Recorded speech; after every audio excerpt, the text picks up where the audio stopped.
नमस्कार दोस्तों, मैं आज आपको सुनाऊंगा एक चिड़िया की कहानी। एक बार की बात है, किसी जंगल में एक चिड़िया रहती थी। वह चिड़िया बहुत परेशान थी क्योंकि बारिश का मौसम शुरू होने वाला था। इसलिए उसने अपने बच्चों के लिए घोंसला बनाना था, जिसके लिए वह एक अच्छे पेड़ की तलाश कर रही थी। एक बार जब वह पेड़ की तलाश में जंगल से गुजर रही थी, तो उसे नदी के किनारे पर दो पेड़ दिखाई देते हैं। वह चिड़िया पहले पेड़ के पास जाती है और उसे कहती है, ये पेड़, तुम्हें पता है कि बारिश का मौसम शुरू होने वाला है, तो मैं अपने बच्चों के लिए तुम्हारी टहनियों पर घोंसला बना सकती हूँ।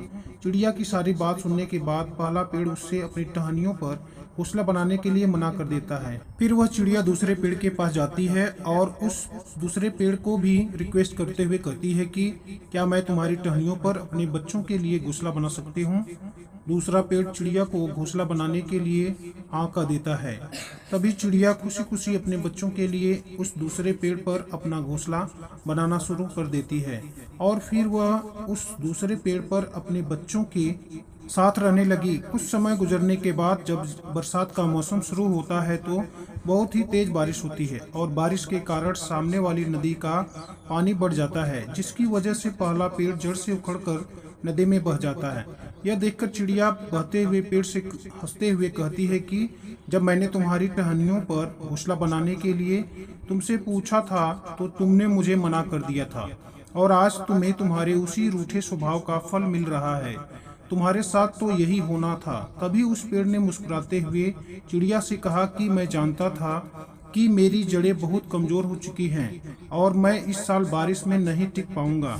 मैं तुम्हारे और तुम्हारे बच्चों की जान खतरे में नहीं डालना चाहता था, इसलिए मैंने तुम्हें उस दिन मना कर दिया था, और हो सके तो मना करने के लिए मुझे माफ कर देना। यह कहते हुए वह पेड़ नदी में बह गया। दोस्तों, इस कहानी से हमें यह सीख मिलती है कि किसी के इनकार को उसकी कठोरता मत समझिए। क्या पता कि उसके इस इनकार में आपका भला छुपा हो। जैसे कि हमारे पेरेंट्स हमें बहुत ही जगह जाने मना करते हैं, लेकिन वह हमारा ही भला चाहते हैं। इसलिए कौन किस परिस्थिति में है हम यह नहीं समझते, बस हम उसे बाहर से ही जज करना शुरू कर देते हैं।